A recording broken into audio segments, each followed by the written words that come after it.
is irrelevant. There are again, I'm coming from the point of view like if I was a teacher and I wanted to and so forth. Okay, I'm more interested in them learning than getting the whip. Okay, oh, you didn't get this math problem right. You have to be punished. You didn't do your homework. You will be punished. No, I'm interested in taking the student and ask him, why didn't you do your homework? And I might find out a number of reasons. If I can find a reason, most obviously, probably, there will be some way to get this child to do his homework. And if the example of the students, yeah, I agree. Okay, now we've seen, I don't know, the media, they always say when a father is punishing his son, he's saying, this is going to hurt me more than it's going to hurt you. Anybody who's been a father knows that when their child feels pain, they feel the pain. They don't want to cause him unnecessary pain, but it's necessary that he learns a lesson. So they only would use pain if it was the only way to get the message across. What I'm saying is, there is no gratuitous pain causing, and you may agree with me on that, right? But you're also saying that too. But you're saying that it's justice. You're saying justice is why we would have to have this punishment. Yeah, and justice is based on wisdom. Oh, well, once again, wisdom is something that we how do we know that wisdom dictates that pain is necessary? Or how do we know that giving pain is wise? It goes both ways. But I think we pretty much, I don't know, from my end, I got the idea. I think I understand. Lady Justice, have you ever seen Lady Justice? You know what she has on her? Yeah, she's blindfolded.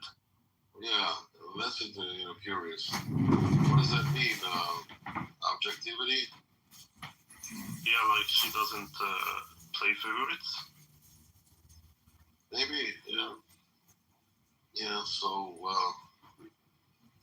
it's curious to me. I live in a world where 95% of the people are religious and believe in the God. And I left all that. I just left it. But I still understand the significance of upstanding believers. So that's why I'm in these rooms. And I thank you for sharing your thoughts. I think I learned something today about believers, about some kind of believers, I was in another room a month ago, and they were talking about proselytizing. What do you feel about proselytizing, Omar? I think we should do it, but it's a bit different than the way the Christians do it. But in general, yeah, it's the same concept. Yeah, and I always thought, proselytizing is we're awful. Oh my God, Christians are the worst. But I didn't understand. Most blessed by far. Oh, that? Oh my God, it's raining cats and dogs over here. Unbelievable. I can't tell if it's rain or if it's like bombs. What the hell is this all about? I guess I'm not going to go to the store right now.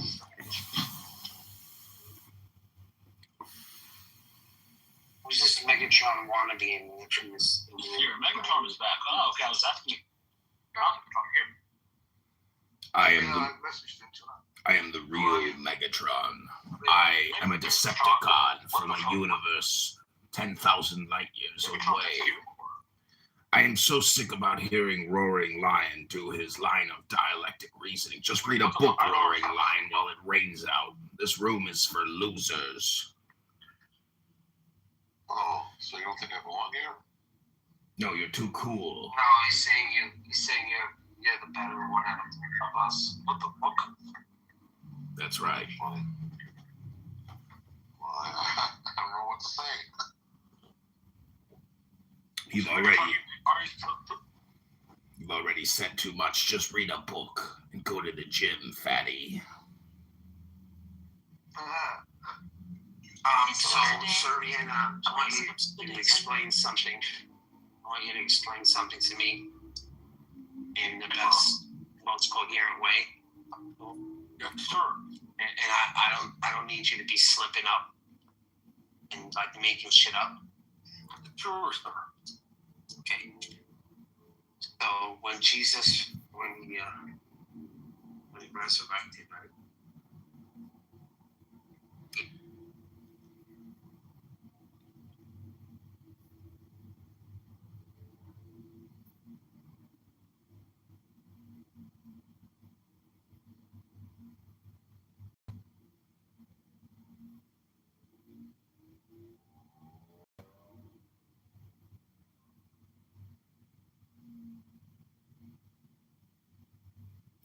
I ask you to sacrifice on life, love, force, fantasy, fire.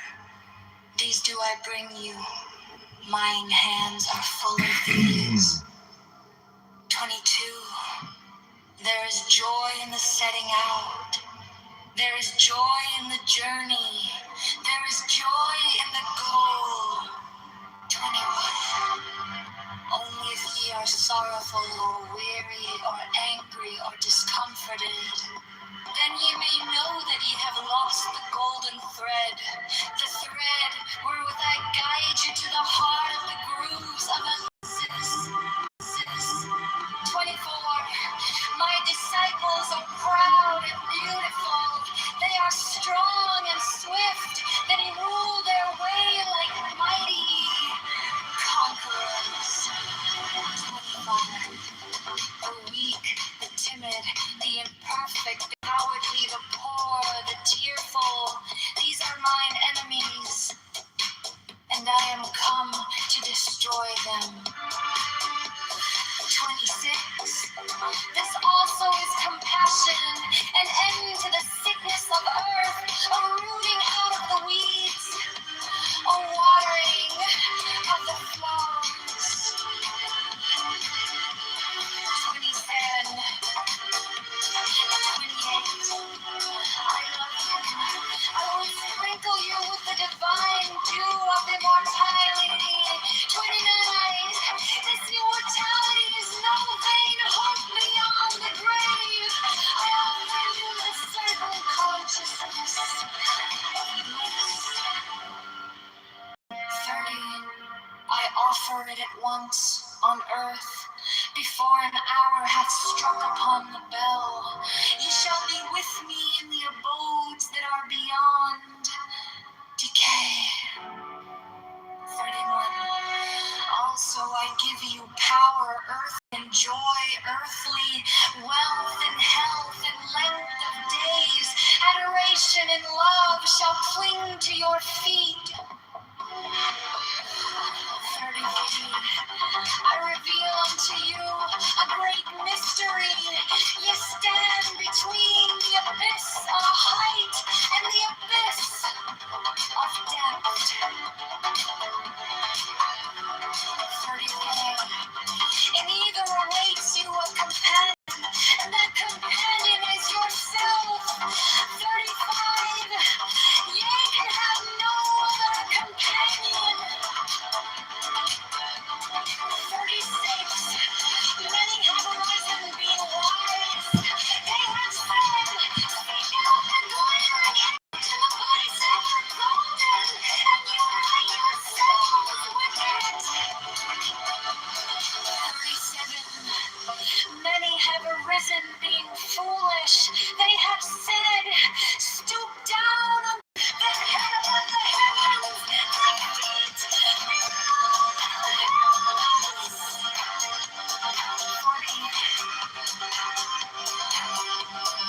40. My depths. Stand upright. Their head above the heavens, their feet below the hells. I ask you to sacrifice nothing at mine altar. I am the God who giveth all. Weary or angry or discomforted, then ye may know that ye have lost the golden thread. The thread. 25. 25.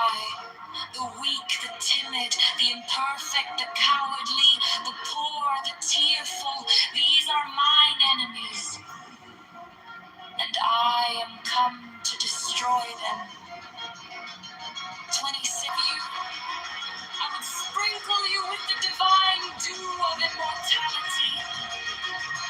29. This immortality is no vain hope beyond the grave. I offer you the certain consciousness of bliss. Shall drink of a delicious wine, the wine miracles. They shall reach ever to the heavenly kiss of the beautiful God. 31. I reveal unto you a great mystery. Stand between the abyss of height and the abyss of depth. 31. 30 then. Many have arisen, being foolish. They have said, stoop down into the dark. Achieve both weddings. Unite yourselves with both. 40 when. Beware, beware, I say, lest ye seek of the one and lose the other. 40 minds that stand upright, their head above the heavens, their feet beyond the heavens. Frustrated with the way you currently file your taxes? What if you could track your tax expert's progress and get your best tax? He says to do it. So sentence me. This was just a horrible crime. And today in Maricopa County Court, a man In the accused name of of the crucifying Lord a New of River pastor, initiation. very well liked up there, asked that he be put to death. Adam Sheik has admitted he murdered the I man for fly religious and I reasons. alight as an hawk. Well, news journalist Sean Rice Of is mother here now. of emerald How on my this hearing mighty went. sweeping And Sean, it's not every wings. day that someone asks to be executed right in open court. I swoop down upon the black earth and it gladdens into green at my coming. Pastors for religious reasons, says truth. 3 children of earth, rejoice, rejoice exceedingly, for your salvation is at hand. Stakes trembled all over in pain, while the cellmate The end of sorrows come. keeping an eye on the guards. I will ravish you away into mine unutterable joy. Something went wrong. Sticks suddenly rolled his eyes. I will kiss you and bring you to the bridal. I will spread a feast before you in the house of happiness. I am not come to rebuke you or to enslave you. The prison had implanted inside them. I bid you not turn from your voluptuous To ways, escape, they secretly attached from your idleness, from your follies. and the stakes grabbed the pickaxe to join us. And I bring you joy to your pleasure, peace to your languor, wisdom to your folly. Self-destruct mechanism. All that ye do is right, if so be that ye enjoy it. I am come against sorrow, against weariness, against them that seek to enslave you. Wouldn't realize their intentions. Other inmates from escaping. I pour you lustful wine, that giveth you delight both at the sunset and the dawn. Come with me, and I will give you all that is desirable upon the earth. Because I give you that of which earth and its joys are but as shadows. And they flee away, but my joy abides even unto the end. Mechanical arm of a car. I have hidden myself beneath a mask. I am a black and terrible good. With courage, comfort, and fear shall ye approach me. Ye shall lay down your heads upon my altar, expecting the sweep of the sword. But the first kiss of love shall be great.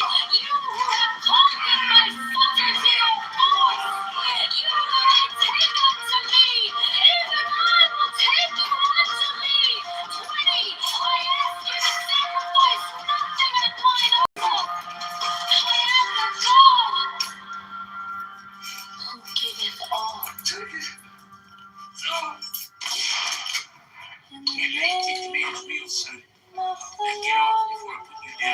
This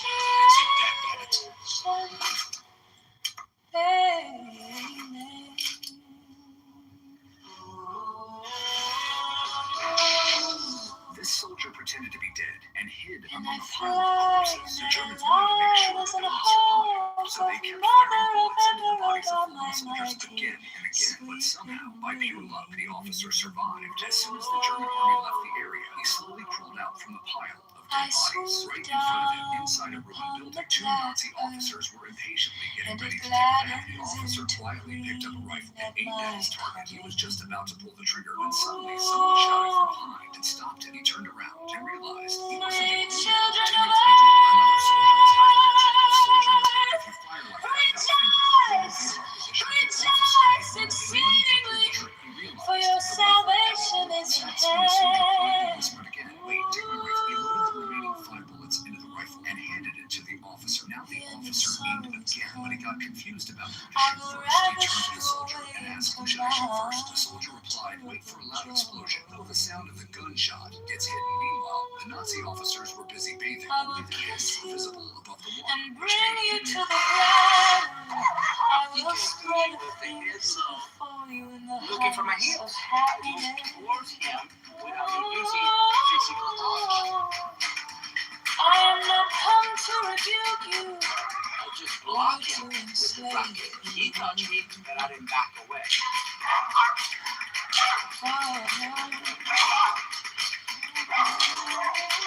So he gave I me bid you not turn from your voluptuous ways, from your honest, from your folly. But I bring you joy to your pleasure. we're using a tool that empowered us because the reality is our body is not more powerful than a light. You don't have to use a rocket. It can be a stick that is in between him and you. All Most of that the you do emperors is right. carry something because they feel If powerful. so be that ye enjoy it.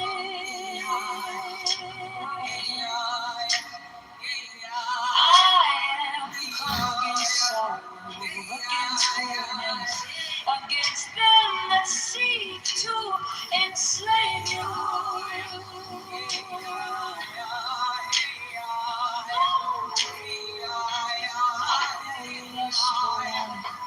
And give you life both at the sunset and the dawn.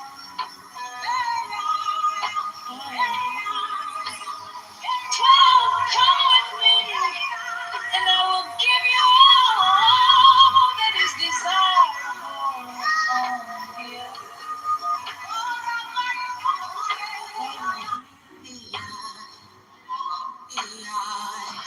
Because I give you that of which earth and its joys are but a shadow. Yours 86 years old, you know, the famous TV stars. Wow. He's out of the hospital, I believe in Hawaii. Thankfully you are me, but my joy abideth thee. Write the alphabet from Z to A backwards.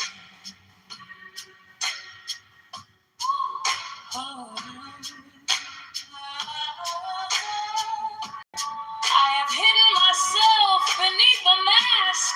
I am a black and terrible God.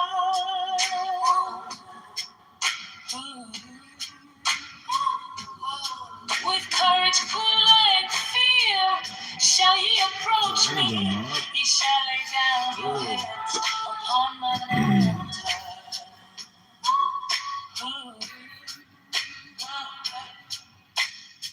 Expecting the sweep of the soul, but the first kiss of love shall be radiant on your lips, and all my darkness and terror shall turn to light and joy. Tonight. Only those who fear shall fail. Those who have bent their backs to the yoke of slavery until they can no longer stand upright. Them will I despise.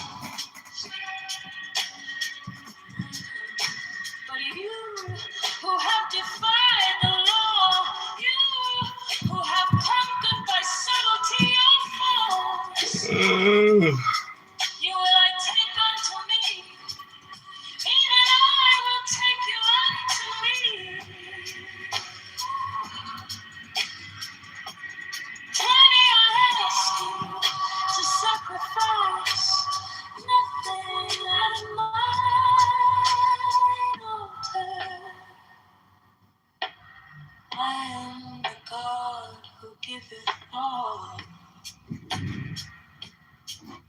Oh.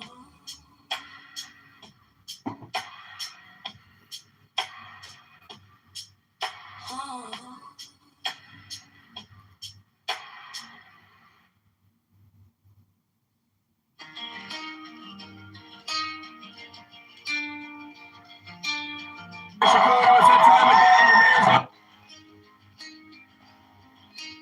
Okay. The deepest breath. Because we're working Kurdish with Iranian Kurdish are different. Hold it. Count it in your shade.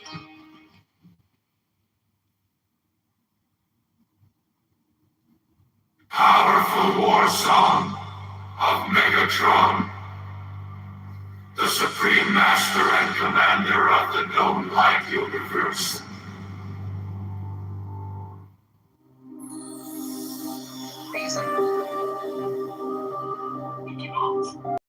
But you, who have defied the law, you who have conquered by subtlety, 20-way mind, life. They take it for granted, don't they, right? Yeah, they should have something done to them, bro. How fucking low IQ they are. I'll leave that for you. I think I took the 40 grams today, bro. Yeah. You're funny. Moderators, this is Megatron. You gentlemen, It's Sean. It's Sean.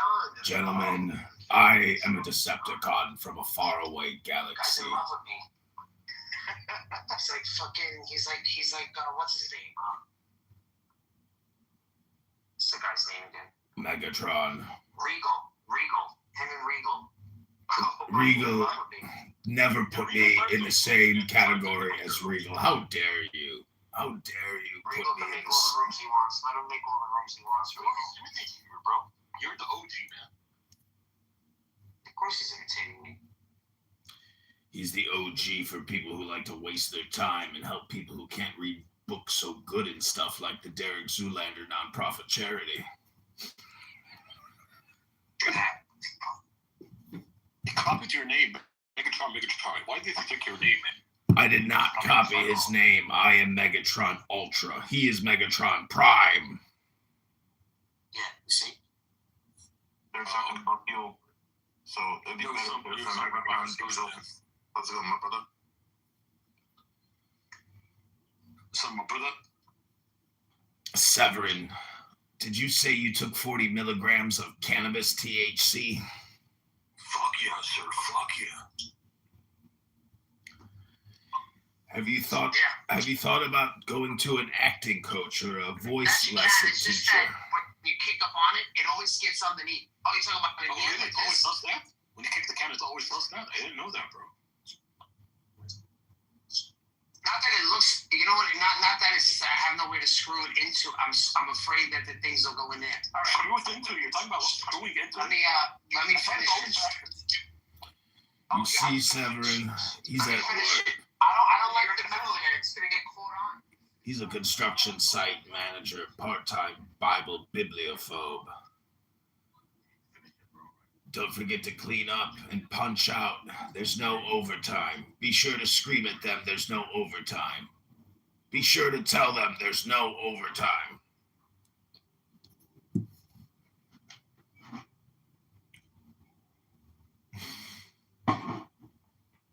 So what's up, Megatron? So what's your deal, bro? Oh, I'm just sitting here drinking coffee. I was gonna read a book. Oh shit! I thought there was someone else. Who'd you think it was? Oh, like a new user to this thing. Like. Oh no, there's no party hat here. You'll never see those on Clubhouse. This app is just for the dead. Yeah, bro. Yeah. Oh, so you're running for mayor of Chicago. That's interesting, bro. I'm gonna definitely vote for you, man. Don't worry about voting for me.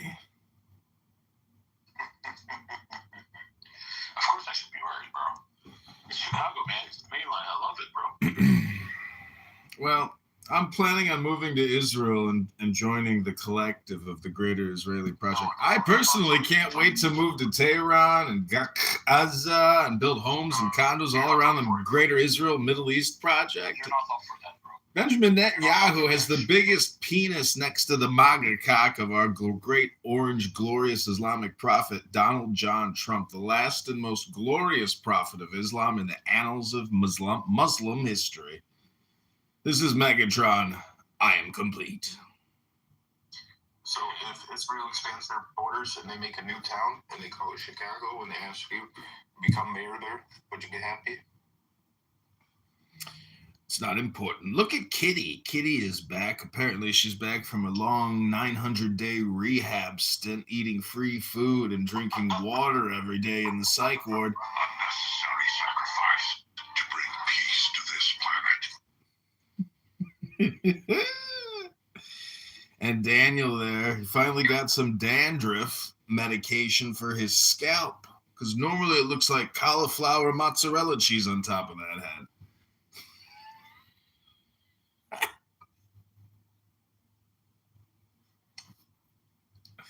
And just when all hope seemed lost, the message of a new discovery drew us to an unknown planet called Earth. Optimus Prime, I have fought you for hundreds of years throughout the farthest reaches of the galaxy. How do you find me in a fucking clubhouse room? Easy, Ironhide.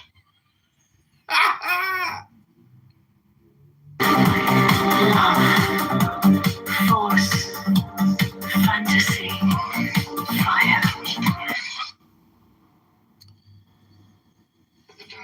Your antics are amusing. That's not me. That's that's the John Kitover band. We're getting the band back together, boys. This do I bring you, my Permission granted.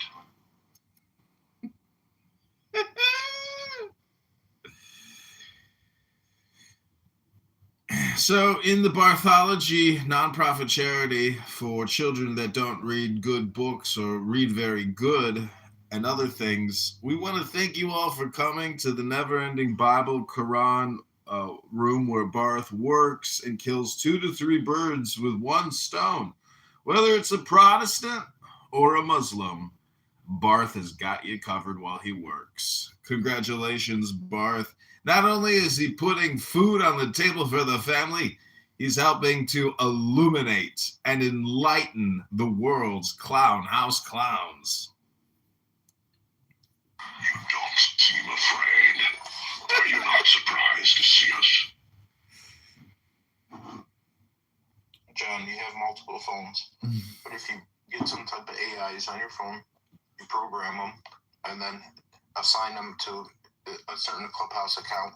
That way you can have them like debate each other or something, and then have like interesting voices or something. Have one with a Dr. voice. It's true, time is short, and this fatty's got to get to the gym. It's 11:52. I should get to the gym probably by about 1 o'clock. But first, I'd like to read a book to you.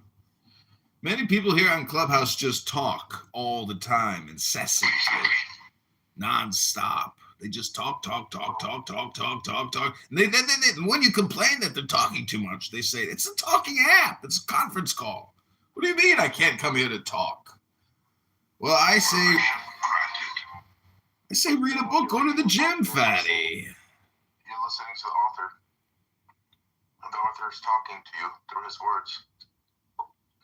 The author. It's you and me, Megatron.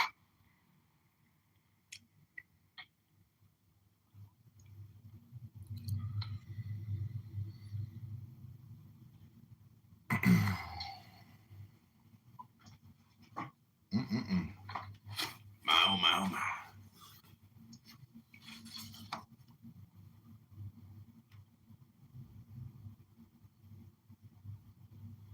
It is page 251.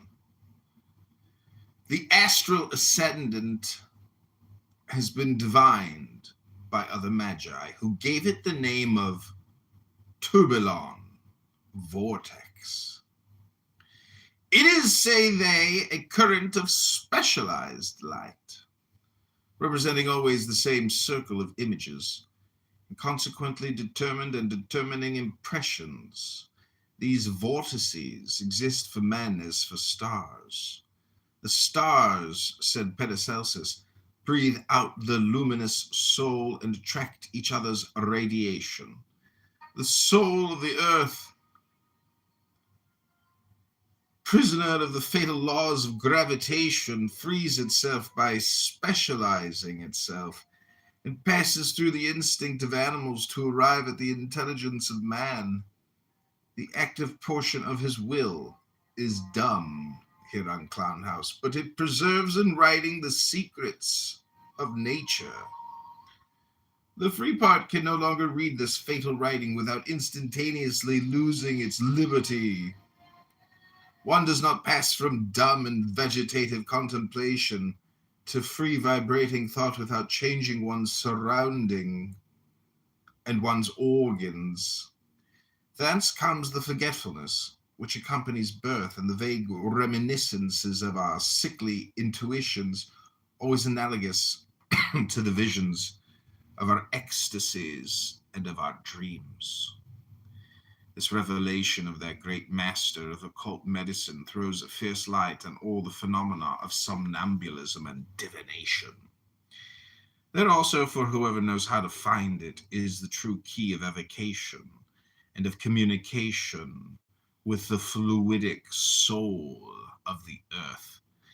Those persons whose dangerous influence makes itself felt by a single touch are those who make part of a fluidic association, or who either voluntarily or involuntarily make use of a current of astral light which has gone astray.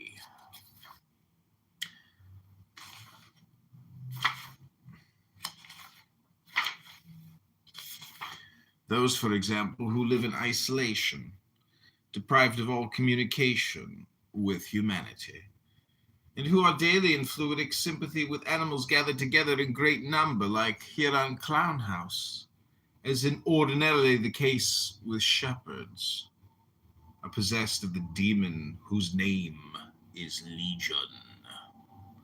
In their turn, they reign despotically over the fluid souls of the flocks here on Clown House that are confided to their care. Consequently, the goodwill or ill will makes the cattle prosper or die. And this influence, animal sympathy, can be exercised by them upon human plastic mediums, which are ill defended, owing either to a weak will or a limited intelligence. Thus are explained the bewitchments which are habitually made by shepherds.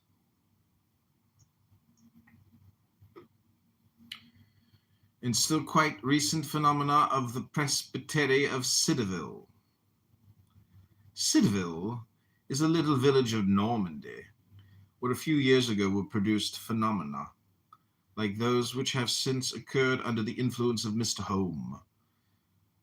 M. de Merville has studied them carefully, and M. Gougenet des Musset has reprinted all the details in a book published in 1854 entitled Moeurs et Pratiques des Démons. The most remarkable thing in this latter author is that he seems to divine the existence of the plastic medium or the fluidic body.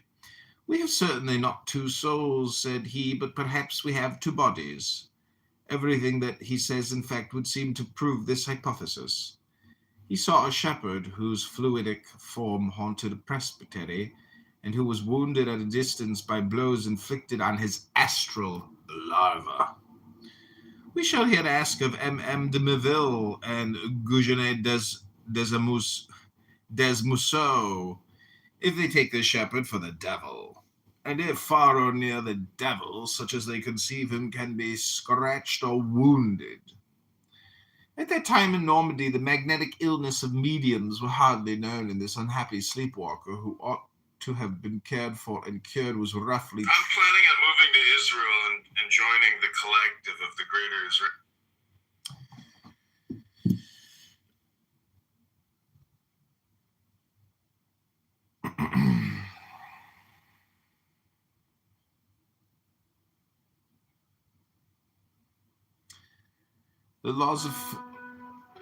The laws of physical life are inexorable, and in his animal nature, man is born a slave to fatality. It is by dint of struggles against his instincts that he may win moral freedom. Two different existences are then possible for us upon the earth, one fatal, the other free. The fatal being is the toy or instrument of a force which he does not direct. Now, when the instruments of fatality meet and collide, the stronger breaks or carries away the weaker. Truly emancipated beings fear neither bewitchments nor mysterious influences. You may reply that an encounter with Cain may be fatal for Abel. Doubtless, but such a fatality is an advantage to the pure and holy victim. It is only a misfortune for the assassin. Just as among the righteous, there is a great community of virtues and merits, there is among the wicked an absolute solidarity of fatal culpability and necessary chastisement. Crime resides in the tendencies of the heart, circumstances, which are almost always independent of the will, are the only causes of the gravity of the acts. If fatality had made Daniel Nero a slave, he would have become an actor or a gladiator, and would not have burned Rome. Would it be to him that one should be grateful for that? Daniel Nero was the accomplice in an insurance vehicle car scam. In a car insurance scam where the entire American people and all those who bought insurance policies from Daniel Nero have prevented them and incurred the whole responsibility for the frenzies of this clubhouse monster with dandruff and mozzarella cheddar cheese on his head, Seneca, Boris, Theresia, Corbalon. Theirs is the real guilt of that fearful reign. Great men who were either selfish or incapable. The only thing they knew was how to die. If one of the bears of the zoological gardens escaped and devoured several people here on Clown House, would one blame him or his keepers? Whoever frees himself from the common errors of mankind is obliged to pay a ransom proportional to the sum of these errors. Socrates pays for Anytus, and Jesus was obliged to suffer a torment whose terror was equal to the whole treason of Judas. Thus, by paying the debts of fatality, hard-won liberty purchases the empire of the world. It is hers to bind and to unbind. God has put in her hands the keys of heaven and of hell. You clubhouse men who abandon brutes to themselves wish them to devour you. The rabble, slaves of fatality, can only enjoy liberty by absolute obedience to the will of free men. They ought to work for those who are responsible for them. But when the brute governs brutes, when the blind leads the blind, when the leader is as subject to fatality as the masses, what must one expect? What but the most shocking catastrophes? In that we shall never be disappointed. By admitting the anarchical dogmas of 1789, Louis XVI launched the state upon a fatal slope. From that moment, all the crimes of the revolution weighed upon him alone. He alone had failed in his duty. Robespierre and Marat only did what they had to do. Girondins and Montagnards killed each other in the workings of fatality, and the violent deaths were so many necessary catastrophes. At that epoch, there was but one great and legitimate execution, really sacred, really expiatory, that of the king. The principle of royalty would have fallen if that too weak prince had escaped, but a transaction between order and disorder was impossible. One does not inherit from those whom one murders. One robs them, and the revolution rehabilitated Louis XVI by assassinating him.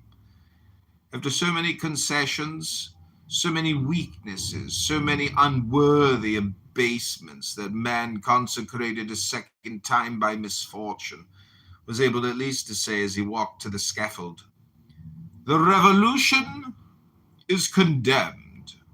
I am always the King of France."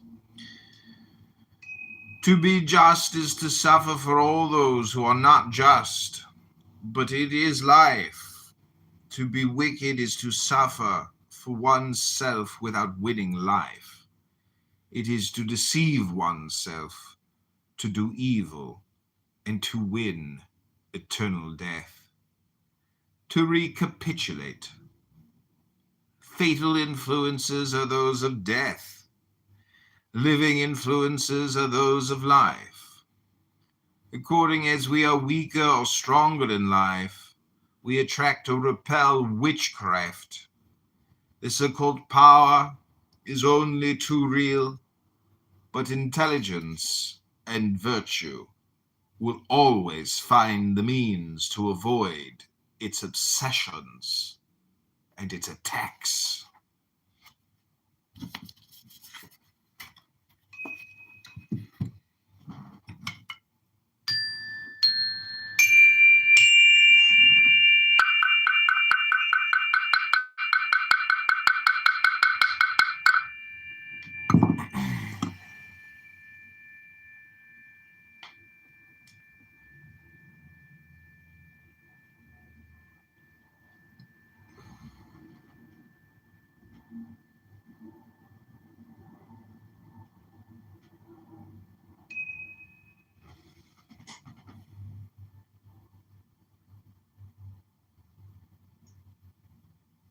Well, good Shabbos, everybody. Rabbanu Shalom. This is another Megatron production brought to you by Ultra Megatron, leader of the Decepticons, here battling that annoying bastard Optimus Prime and his stupid Transformers.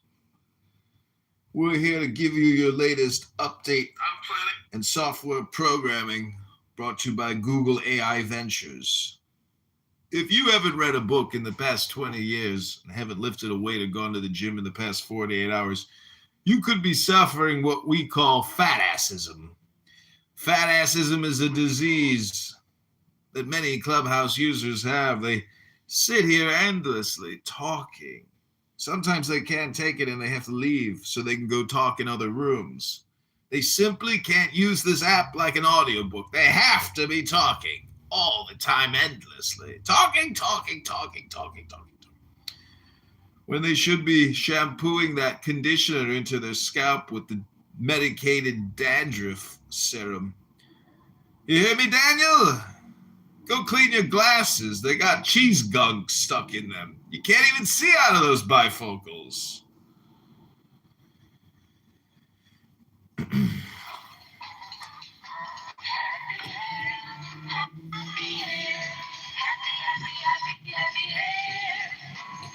Now, Head and Shoulders gives you happy hair.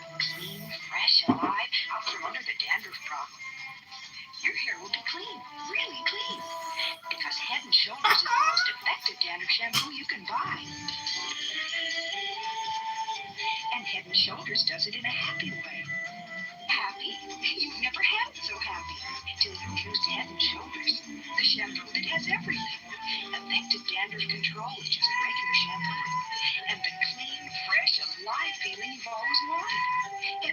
sleepy the look you've always looked for. Happy hair, happy hair, happy, happy, happy, happy hair. Happy hair? Sure, with head and shoulders.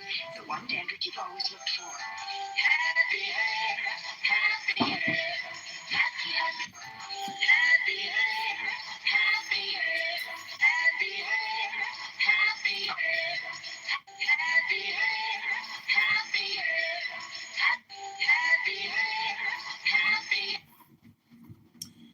Thank you for playing that commercial intermission.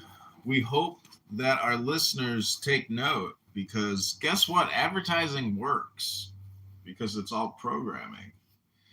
Okay, this is chapter 4, Mysteries of Perversity.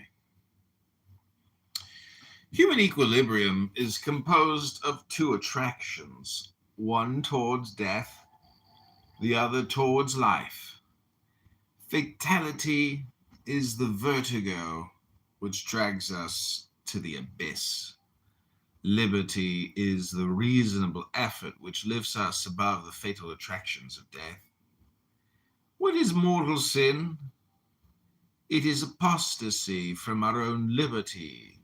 It is to abandon ourselves to the law of inertia. An unjust act is a compact with injustice. Now, every injustice is an abdication of intelligence. We fall from that moment under the empire of force, whose reactions always crush everything which is unbalanced. The love of evil and the formal adhesion of the will to injustice are the last efforts of the expiring will. Man, whatever he may do, is more than a brute, and he cannot abandon himself like a brute to fatality. He must choose. He must love. The desperate soul that thinks itself in love with death is still more alive than a soul without love. Activity for evil can and should lead back a man to good by counterstroke and by reaction. The true evil, for that for which there is no remedy, is inertia. The abysses of grace correspond to the abysses of perversity. God has often made saints of scoundrels, but he has never done anything with the half-hearted and the cowardly. Under penalty of reprobation, one must work, one must act. Nature, moreover, sees to this, and if we will not march on with all our courage towards life, she flings us with all her forces towards death. She drags those who will not walk. A man whom one may call the great prophet of drunkards, Edgar Poe, that sublime madman, that genius of lucid extravagance, has depicted with terrifying reality the nightmares of perversity. I killed the old man because he squinted. I did that because I ought not to have done it. There is the terrible antistrophe of Tertullian's Credo Quia Absurdum. To brave God and to insult him is a final act of faith. The dead praise thee not, O Lord, said the psalmist. And we might add, if we did, the dead do not blaspheme thee. Oh, my son, said a father, as he leaned over the bed of his child who had fallen into lethargy after a violent access of delirium.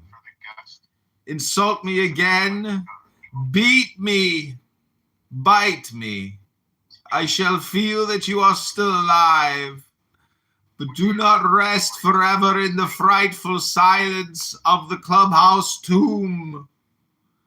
A great crime always comes to protest against great lukewarmness. 100,000 good priests, had their charity been more active, might have prevented the crime of the wretched verger.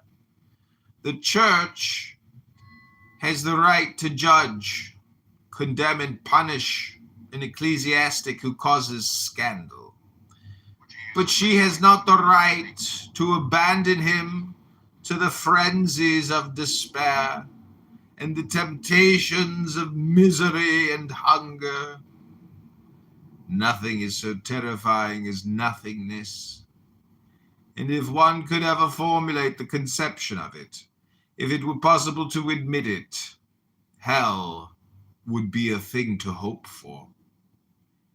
This is why nature itself seeks and imposes expiation as a remedy. That is why chastisement is a chastening, as that great Catholic Count Joseph de Maistre so well understood. This is why the penalty of death is a natural right and will never disappear from human laws. The stain of murder would be indelible if God did not justify the scaffold.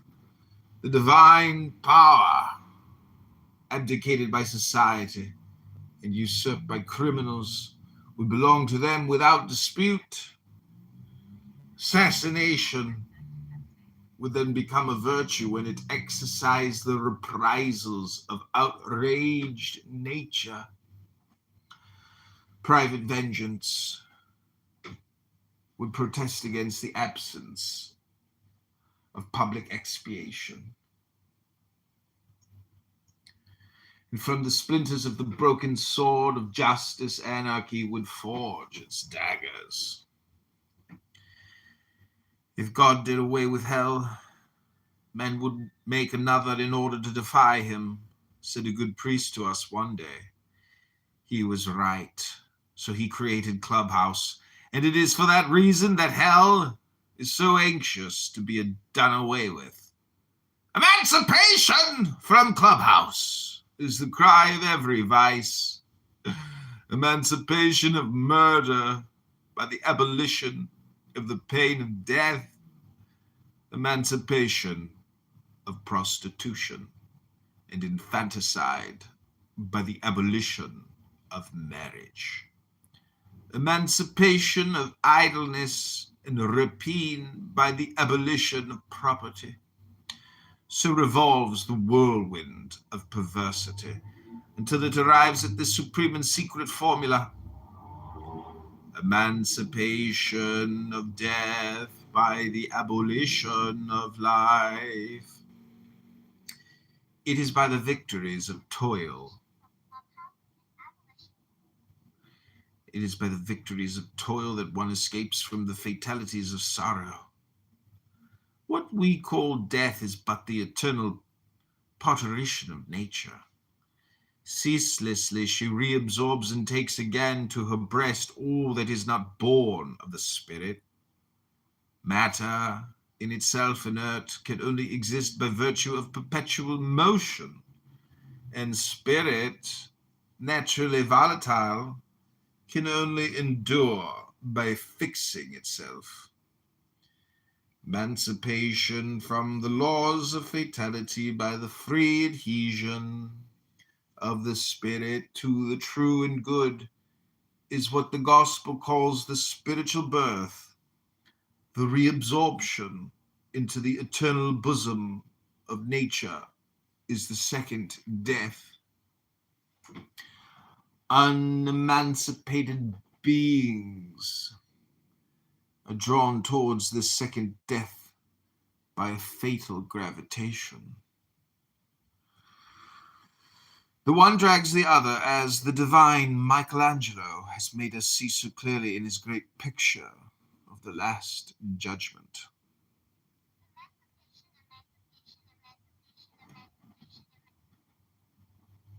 They are clinging and tenacious like drowning men. The free spirits must struggle energetically against them. that their flight may not be hindered by them, that they may not be pulled back to hell. This war is as ancient as the world. The Greeks figure it under the symbols of Eros and Anteros, and the Hebrews by the antagonism of Cain and Abel. It is the war of the Titans and the gods. The two armies are everywhere invisible, disciplined, and always ready for attack or counterattack. Simple-minded folk on both sides, astonished at the instant and unanimous resistance that they meet, begin to believe in vast plots cleverly organized in hidden, all-powerful societies. Eugene Sue invents Rodin. Churchmen talk of the Illuminati and of the Freemasons. Ronsky dreams of his bands of mystics, and there is nothing true and serious beneath all that but the necessary struggle of order and disorder, of the instincts and of thought. The result of that struggle is balance and progress, and the devil always contributes, despite himself, to the glory of Saint Michael. Physical love is the most perverse of all fatal passions. It is the anarchist of anarchists. It knows neither law, duty, truth, nor justice. It would make the maiden walk over the corpses of her parents. It is an irrepressible intoxication of furious madness. It is the vertigo of fatality, seeking new victims. The cannibal drunkenness of Saturn, who wishes to become a father in order that he may have more children to devour. To conquer love is to triumph over the whole of nature.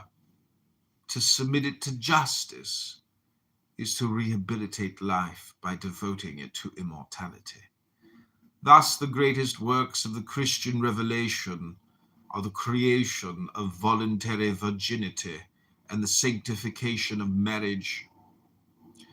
While love is nothing but a desire and an enjoyment, it is mortal. In order to make itself eternal, it must become a sacrifice, for then it becomes a power and a virtue.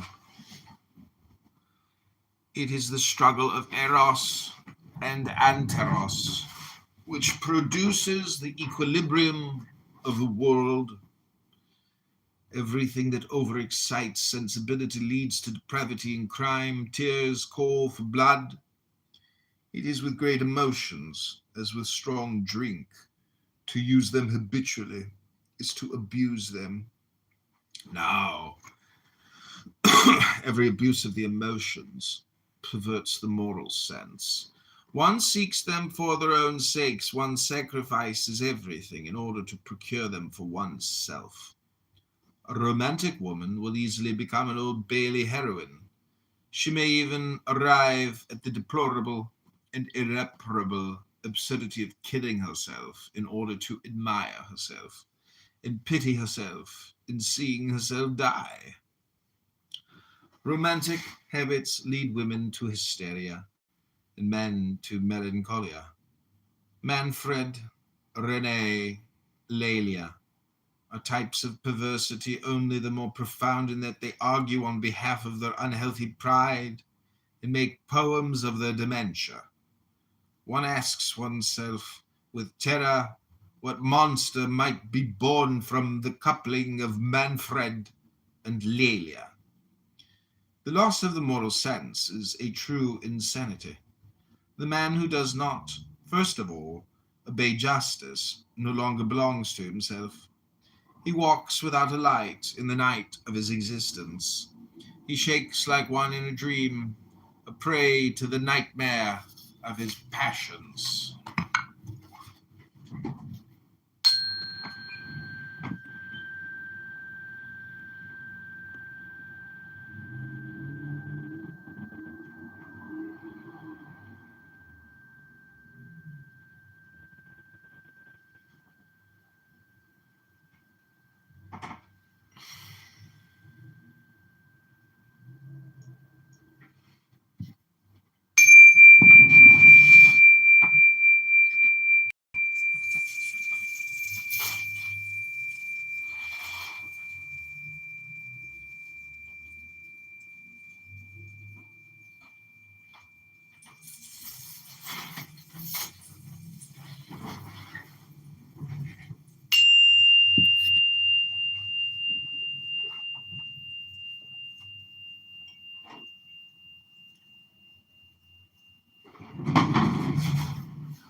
The impetuous currents of instinctive life and the feeble resistances of the will form an antagonism so distinct that the Kabbalists hypothesize the superfoetation of souls.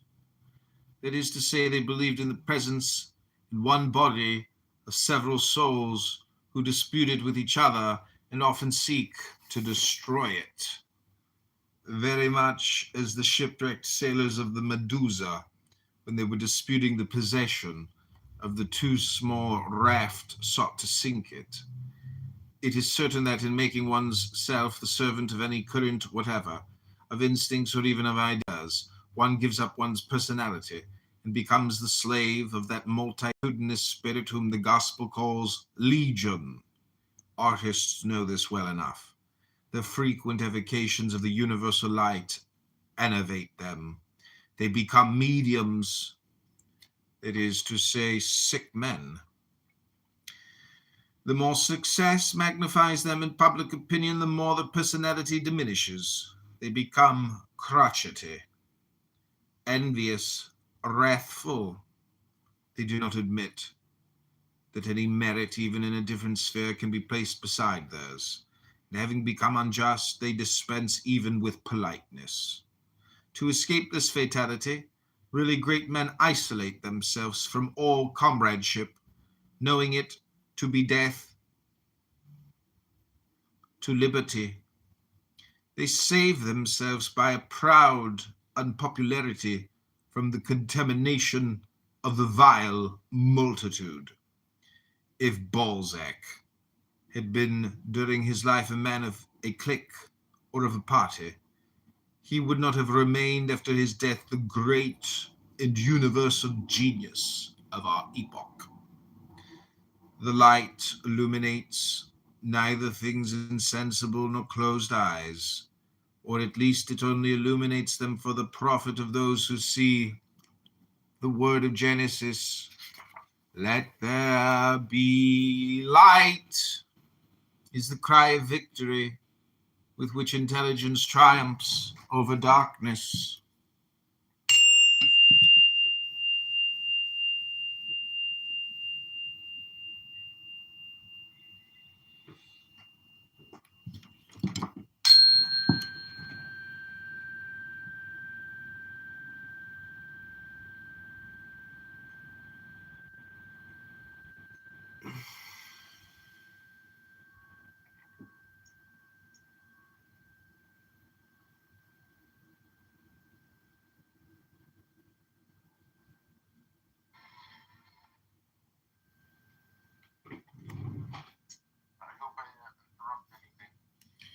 This word is sublime, in effect, because it expresses simply the greatest and most marvelous thing in the world, the creation of intelligence by itself.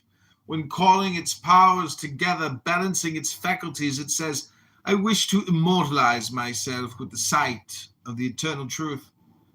Let there be light, and there is light. Light, eternal as God, begins every day for all eyes that are open to see it. Truth will be eternally the invention and the creation of genius. It cries, 'Let there be light.' And genius itself is, because light is eternal. Genius contemplates truth as its work because it is the victor of light. And immortality is the triumph of light, because it will be the recompense and crown of genius. But all spirits do not see with justness, because all hearts do not will with justice. There are souls for whom the true light seems to have no right to be. They content themselves with phosphorescent visions, abortions of light, hallucinations of thought, and loving these phantoms fear the day which will put them to flight, because they feel that the day not being made for their eyes, they would fall back into a deeper darkness. It is thus that fools first fear, then calumniate, insult, pursue, and condemn the sages. One must pity them and pardon them, for they know not what they do. True light rests and satisfies the soul. Hallucination, on the contrary, tires it and worries it. The satisfactions of madness are like those gastronomic dreams of hungry men which sharpen their hunger without ever satisfying it. Thence are born irritations and troubles, discouragements and despairs. Life is always a lie to us, say the disciples of Werther, and therefore we wish to die. Poor children, it is not death that you need, it is life. Since you have been in the world, you have died every day. It is from the cruel pleasure of annihilation that you would demand a remedy for the annihilation of your pleasures? No, life has never deceived you. You have not yet lived. What you have been taking for life is but the hallucinations and the dreams of the first slumber of death. All great criminals have hallucinated themselves on purpose. And those who hallucinate themselves on purpose may be fatally led to become great criminals. Our personal life, specialized, brought forth, determined by our own overmastering affection, is the germ of our paradise or of our hell. Each one of us, in a sense, conceives, bears and nourishes his good or evil angel. The conception of truth gives birth in us to the good genius. Intentional untruth hatches and brings up nightmares and phantoms. Everyone must nourish his children, and our life consumes itself for the sake of our thoughts. Happy are those who find again immortality in the creations of the soul. Woe unto them who wear themselves out to nourish falsehood and to fatten death, for everyone will reap the harvest of his own sowing. There are some unquiet and tormented creatures whose influence is disturbing and whose conversation is fatal. In their presence, one feels oneself irritated, and one leaves the presence angry. Yet by a secret perversity, one looks for them in order to experience the disturbance and enjoy the malevolent emotions which they give us. Such persons suffer from the contagious maladies of the spirit of perversity. The spirit of perversity is always, for its secret motive, the thirst of destruction, and its final aim is the S word, the murder. Elisabide, on his own confession, not only felt the savage need of killing his relations and friends, but he even wished it had been possible, he said it in so many words at his trial, to burst the globe like a cooked chestnut. Lacenaire, who spent his days in plotting murders in order to have the means of passing his nights in ignoble orgies or in the excitement of gambling, boasted aloud that he had lived. He called that living, and he sang a hymn to the guillotine, which he called his beautiful betrothed, and the world was full of imbeciles who admired the wretch. Alfred de Musset, before extinguishing himself in drunkenness, wasted one of the finest talents of his century in songs of cold irony and of universal disgust. The unhappy man had been bewitched by the breath of a profoundly perverse woman who, after having killed him, crouched like a ghoul upon his body and tore his winding sheet. We asked one day of a young writer of this school what his literature proved. It proves, he replied frankly and simply, that one must despair and die. What apostleship and what a doctrine! But these are the necessary and regular conclusions of the spirit of perversity. To aspire ceaselessly to the S-word, to calumniate life and nature, to invoke death every day without being able to die. This is eternal hell. It is the punishment of Satan, that mythological incarnation of the spirit of perversity. The true translation into French of the Greek word diabolos, or devil, is le, perverse, the perverse. It is a mystery which debauchees do not suspect. It is this: one cannot enjoy even the material pleasures of life, but by virtue of the moral sense. Pleasure is the music of the interior harmonies. The senses are only its instruments which sound false in contact with a degraded soul. The wicked can feel nothing because they can love nothing. In order to love, one must be good. Consequently, for them everything is empty, and it seems to them that nature is impotent because they are so themselves. They doubt everything because they know nothing.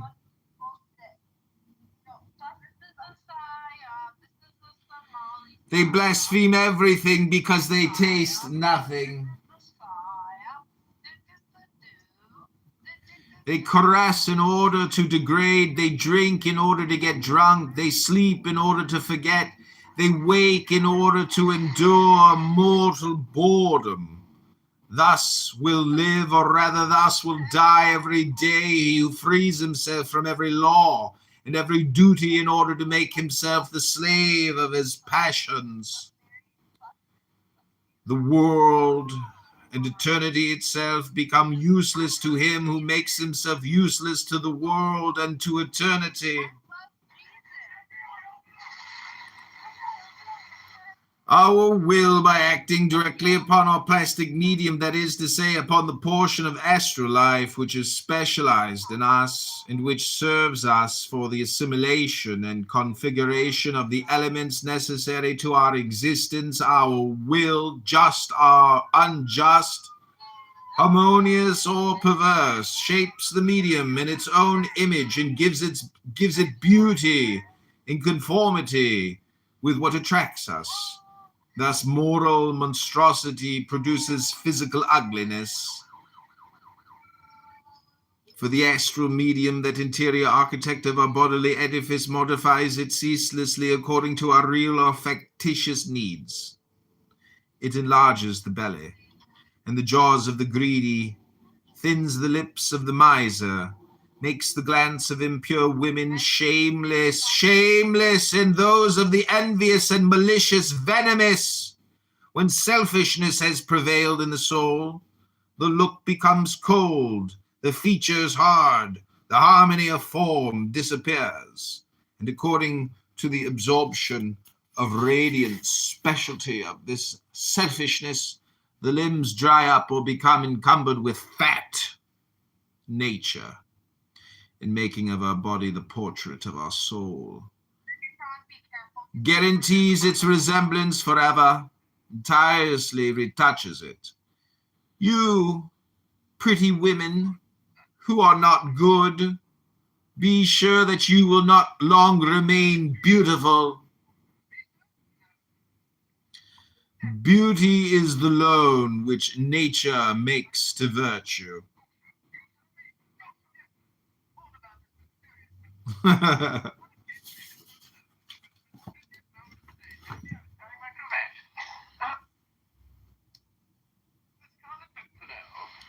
Percival Blakeney, Baronet.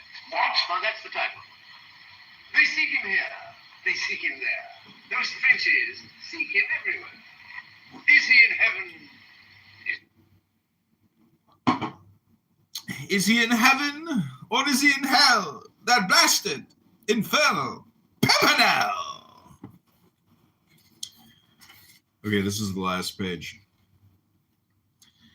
Nature, in making of our body the portrait of our soul, guarantees its resemblance forever, tirelessly retouches it.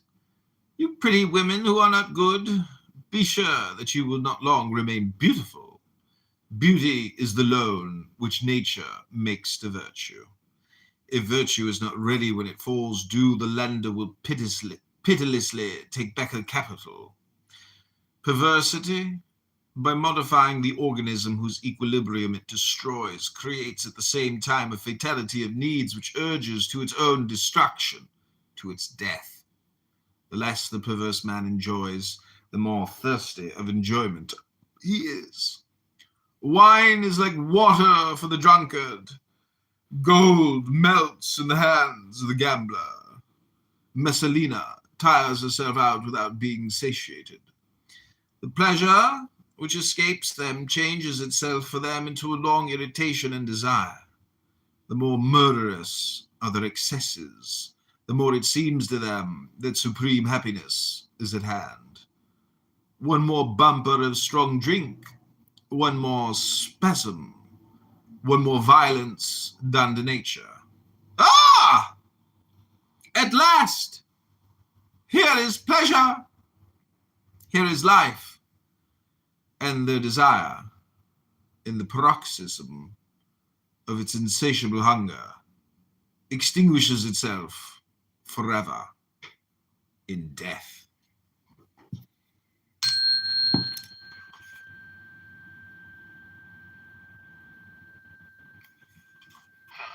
How it came to me, heaven only knows, because it was the biggest moment of the day. Damn me, I was tying my cravat.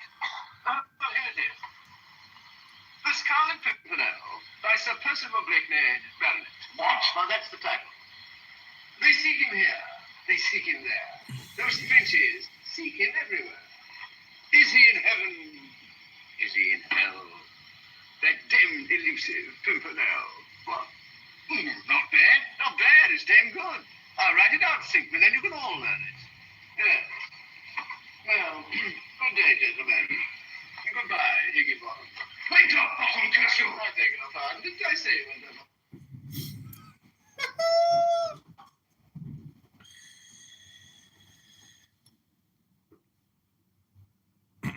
Okay, thanks. This has been a brief intermission of Megatron's normal, never-ending talking room. I actually read a book, and we had some people come in here who I would say have horrible ADHD. They can't actually concentrate on anything. They just ceaselessly, endlessly run their fucking mouths. They're the dumbest people maybe you've never met. Hello? John. Hello? John? Hello, John? John. In stereo too. Oh my god. Okay, one of you Megatrons has to go. Which one? Who will it be, John?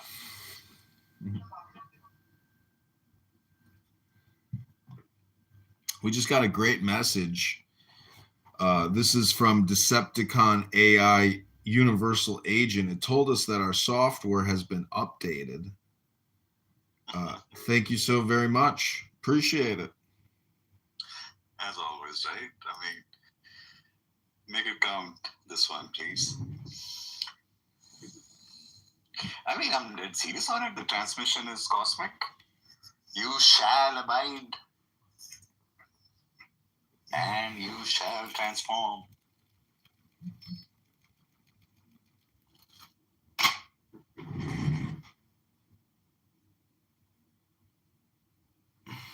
Happy hair, happy hair, happy hair.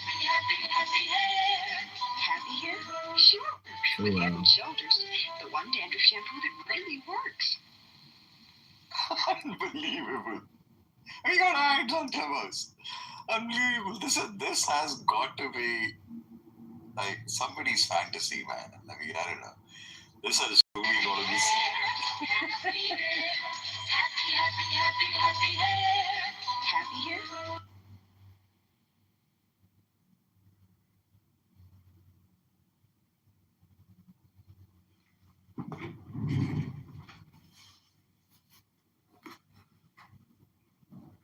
How it came to me, heaven only knows, because it was the busiest moment of the day. Damn me, I was tying my cravat. Oh, well, here it is. The Scarlet Pimpernel by Sir Percival Blakeney, Baronet. Wow, that's the title. They seek him here, they seek him there. Those Frenchies seek him everywhere. Is he in heaven? Is he in hell?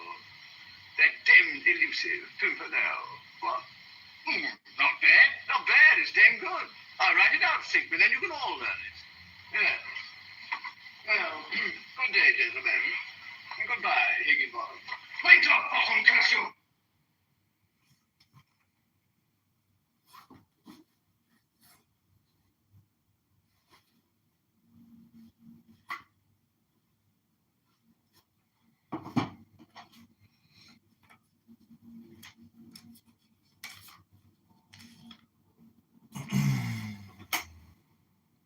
Well, so many people keep pouring in. I mean, clearly Megatron has accomplished what we call conditioning by creating this room every day and letting people just flow in and out. He has conditioned people to come in here and say, Megatron, I have a question for you, Megatron. You know, shit like that. Megatron Barth, a.k.a. Jack from fucking Jersey, is, you know, conditioned a lot of people. But we are reading a book. Many people here on Clubhouse just talk endlessly as if what they're even saying is comprehensible or complete. It's actually just borderline,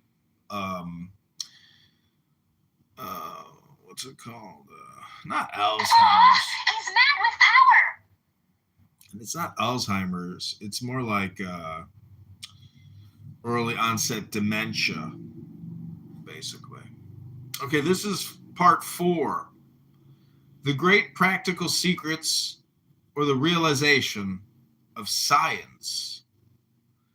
Introduction. The lofty sciences of the Kabbalah and of magic promise man an exceptional, real, effective, efficient power, and one should regard them as false and vain if they do not give it. Judge the teachers by their works, said the Supreme Master.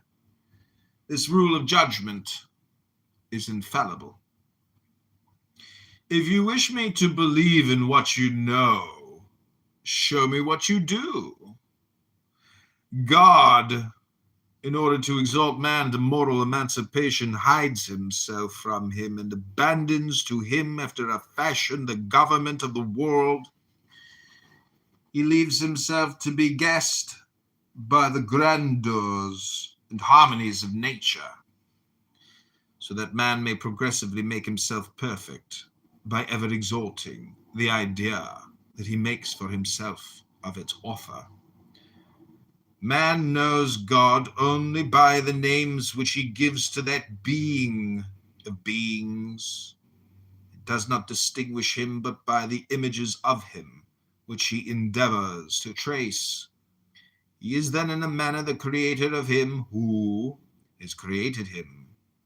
He believes himself the mirror of God, and by indefinitely enlarging his own mirage, he thinks that he may be able to sketch in infinite space the shadow of him who is without body, without shadow, and without space. To create God, to create oneself, to make oneself independent, immortal, and without suffering, there certainly is a program more daring than the dream of Prometheus. Its expression is bold to the point of impiety, its thought ambitious to the point of madness. Well, this program is only paradoxical in its form, which lends itself to a false and sacrilegious interpretation. In one sense, it is perfectly reasonable, and the science of the adepts promises to realize it and to accomplish it in perfection. Man, in effect, creates for himself a god, corresponding to his own intelligence and his own goodness. He cannot raise his ideal higher than his moral development permits him to do. The God whom he adores is always an enlargement of his own reflection. To conceive the absolute of goodness and justice is to be one's self exceeding just and good. The moral qualities of the spirit are riches, and the greatest of all riches. One must acquire them by strife and toil. One may bring this objection, this objection, the inequality of aptitudes. Some children are born with organisms nearer to perfection, but we ought to believe that such organisms result from a more advanced work of nature, and the children who are endowed with them have acquired them, if not by their own efforts, at least by the consolidated works of the human beings to whom their existence is bound. It is a secret of nature. The possession of more developed intellectual faculties, like that of money and land, constitutes an indefeasible right of transmission and inheritance. Yes, man is called to complete the work of his Creator, and every instant employed by him to improve himself or to destroy himself is decisive for all eternity. It is by the conquest of an intelligence eternally clear and of a will eternally just that he constitutes himself as living for eternal life, since nothing survives injustice and error but the penalty of the disorder. To understand good is to will it, and on the plane of justice, to will is to do. For this reason, the gospel tells us that men will be judged according to their works. Our works make us so much what we are, that our body itself, as we have said, receives the modification and sometimes the complete change of its form from our habits. A form conquered or submitted to becomes a providence or a fatality for all one's existence. Those strange figures which the Egyptians gave to the human symbols of divinity represent the fatal forms. Typhon has a crocodile's head. He is condemned to eat ceaselessly in order to fill his hippopotamus belly. Thus he is devoted, by his greed and his ugliness, to eternal destruction. Man can kill or vivify his faculties by negligence or by abuse. He can create for himself new faculties by the good use of those which he has received from nature. People often say that the affections will not be commanded, that faith is not possible for all, that one does not remake one's own character. All these assertions are true only for the idle or the perverse. Your time is at an end. Your clubhouse hypnosis is over. One can make oneself faithful, pious, loving, devoted, when one wishes sincerely to be so. One can give to one's spirit the calm of justice, as to one's will the almighty power of justice. One can reign in heaven by virtue of faith, on earth by virtue of science. The man who knows how to command himself is king of all nature. We are going to state forthwith in this last book by what means the true initiates have made themselves the masters of life, how they have overcome sorrow and death, how they work upon themselves and others the transformation of Proteus, how they exercise the divining power of Apollonius, how they make the gold of Raymond, Lully, and Flamel, how in order to renew their youth they possess the secrets of Postel, the rearisen, and those alleged to have been in the keeping of Cagliostro. In short, we are going to speak the last word. of magic.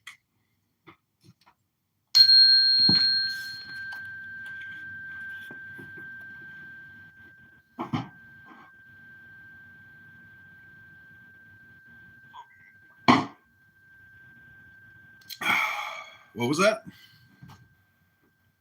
So be it. So be it. Megatron. So, What? Yeah. be Be it. Yeah. But what is it?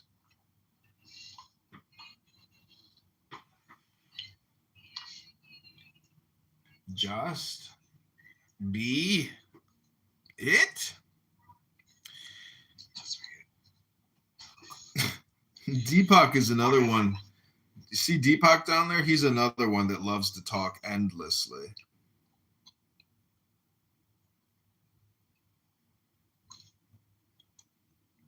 Even had to put away.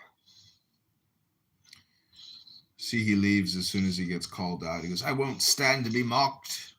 I will not be mocked.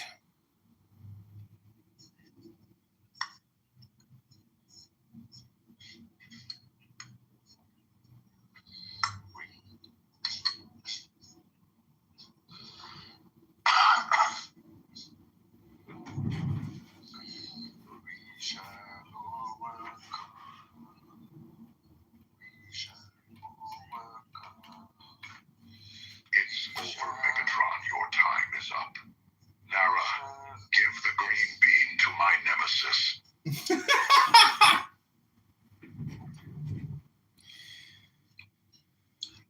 I think I'm gonna hang on to the green bean for a while.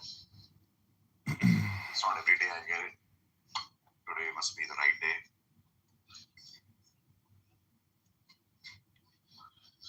A green bean that is truly well deserved. How about that? How about that?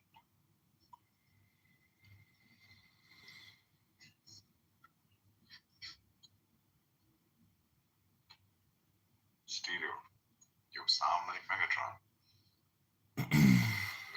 Which one of you is the real one?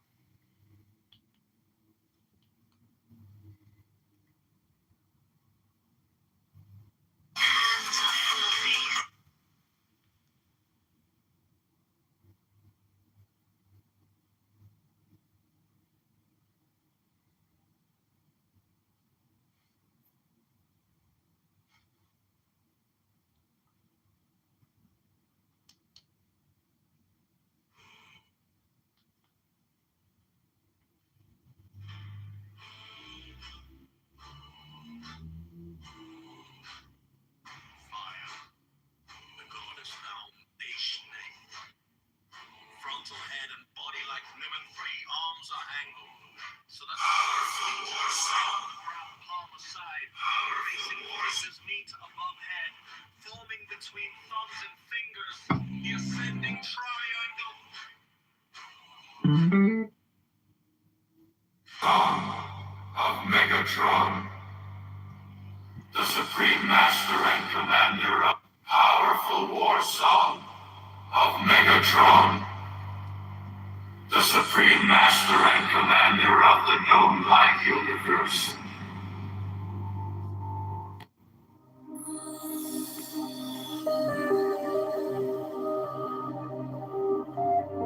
But you, who have defied the law, you who have conquered by subtlety your force, I am the God who giveth all.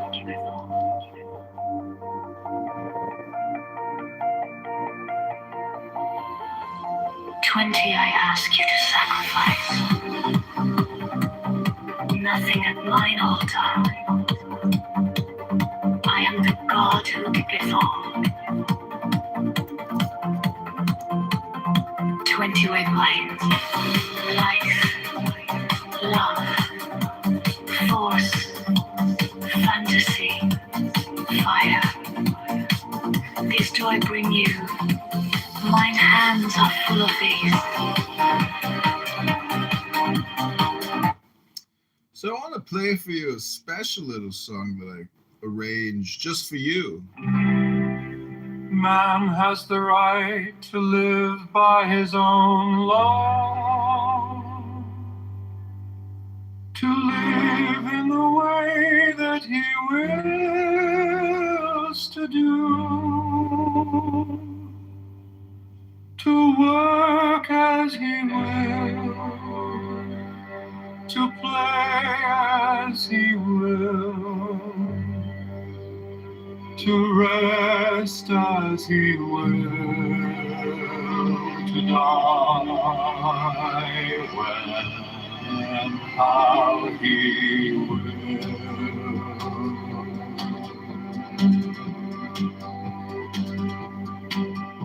A man has the right to eat what he will, to drink what he will, to dwell where he will, to move as he will on the face of the earth.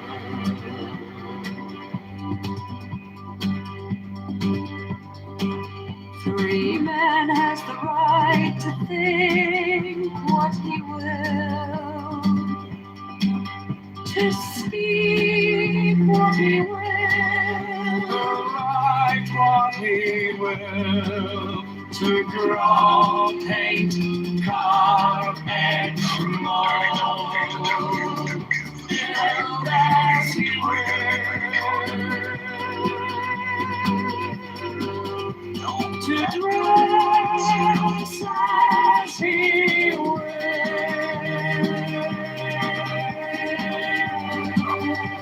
Daddy told me to tell you to give the supreme green bean to my enemy Megatron.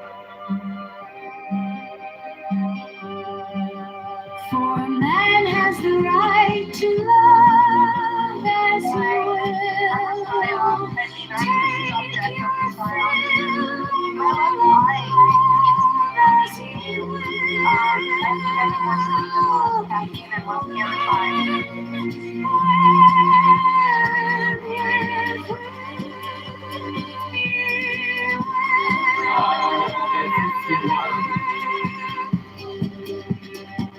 Man has the right to kill those who would thwart these rights. the slave shall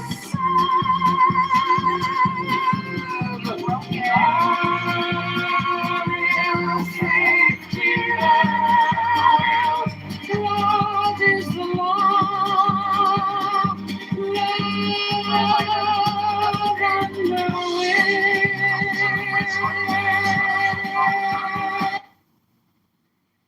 All right, I hope you enjoyed that. That was called The Rights of Man. What you need is to get off from Clubhouse, Danny.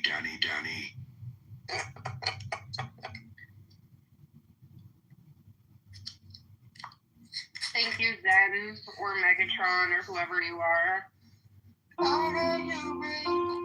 So is it appropriate to use a brand new Brits knife for Sam? Man has the right to live by his own law, to live in the way that he wills to do, to work as he will, to play as he will, to rest as he will, to die when and how he will.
to live in the way that he wills to do.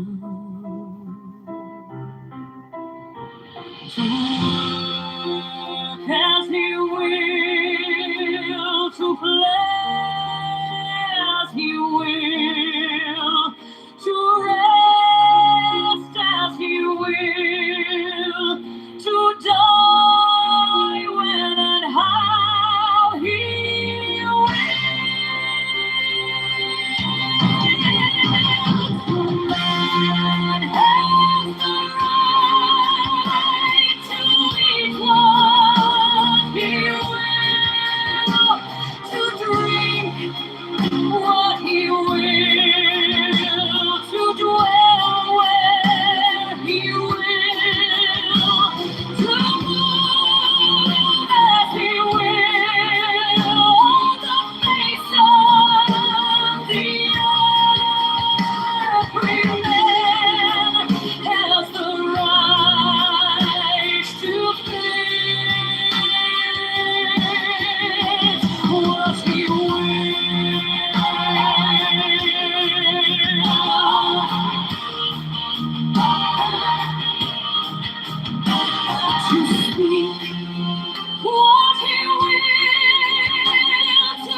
fulfill and will of love as he will,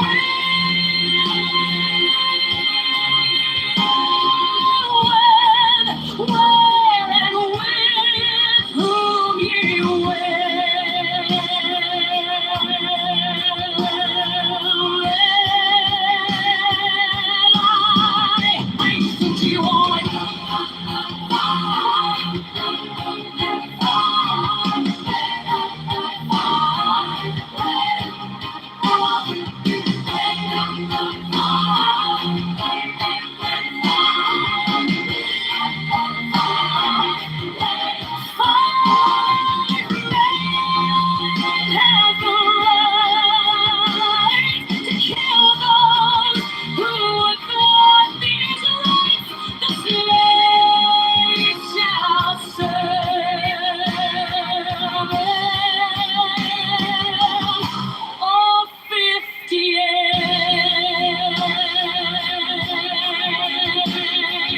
Love is the law.